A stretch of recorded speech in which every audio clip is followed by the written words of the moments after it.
Hello mga mare, at ngayong araw nga dahil malamig ang panahon ay magluluto tayo ng tinatawag nating pakurap na pusit. So ang pagluluto ng pakurap na pusit ay magpiprito lang po tayo ng ating mga biniling pusit. So dito nga ay meron na akong naipritong 2 piraso. Medyo luluto-lutuin lang natin siya at malalaki ang pagkapusit nito mga mare, kaya kung makikita ninyo ay halos masakop niya yung ating pinaglulutuan.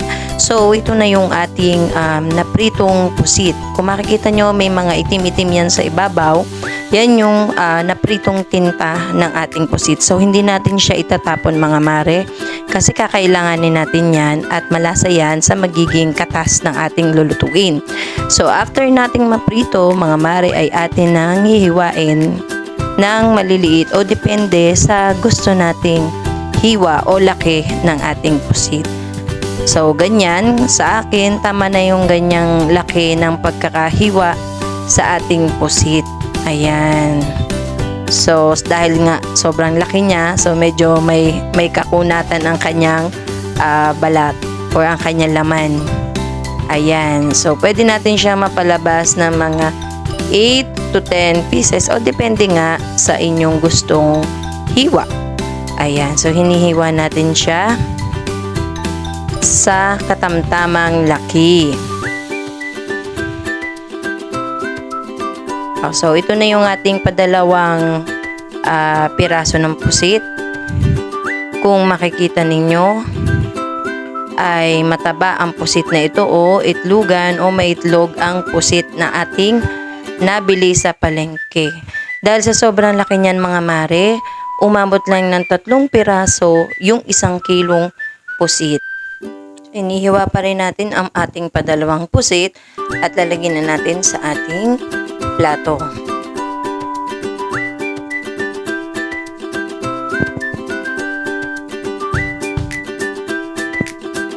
At iyan na yung ating patatlong pusit na hinihiwa at maya-maya lamang ay tayo ay magluluto na ng ating pakurap.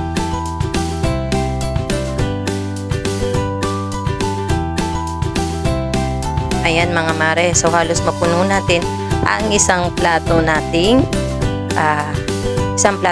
ng ating pusit. So dito sa pagkakataong ito, yung pinagpirituhan ko ng ating pusit ay hindi po natin hinugasan kasi yung mga itim-itim na yan mga mare ay maaaring makadagdag sa pampalasa ng ating pakurap. So magigisa lang tayo ng bawang. At pagkatapos ay ihuhulog na natin ang ating sibuyas.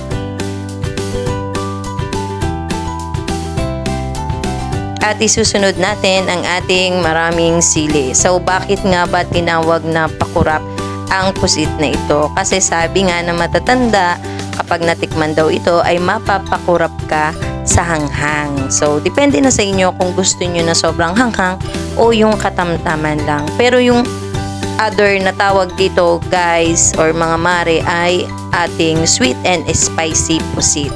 So dito sa bukid ang tawag ay pakurap. At sinunod na nga nating ihulog dyan ang ating pusit. Hinalo-halo muna natin. At pagkatapos ay lalagyan na natin ng tubig. So dahil dyan sa tubig na yan mga mare, yung mga nandiyan dyan sa ating kawali na mga itim-itim ay sasama sa pinakasabaw at katas ng ating lulutuin. So lalagyan na natin ng paminta, betchin, depende na sa gusto ninyong pampalasa. Nilagyan din natin ng seasoning, sasama natin dyan. At syempre hindi mawawala ang ating asukal. So tayo po ay naglagay dyan ng asukal kasi nga siya ay sweet and spicy. So, hindi lang 2 kutsara na ilagay natin dyan. Umabot yata tayo ng 4 na kutsarang asukal. So, halo lang tayo ng halo. Kung makikita ninyo siya ay matubig pa. Pero maya-maya lamang ganyan na yung itsura niyan. Iiga-igahin natin o marireduce dapat yung sabaw ng ating pusit. Naku mga mare, ang sarap niyang iulam sa kanin. Kasi nandun yung tamang tamis at tamang hanghang ng ating ulam. Talagang mapaparami ka ng kain. Ayan, so medyo marami-rami tayong naluto, Mare. At yan ang ating pakurap na pusit o sweet and spicy pusit.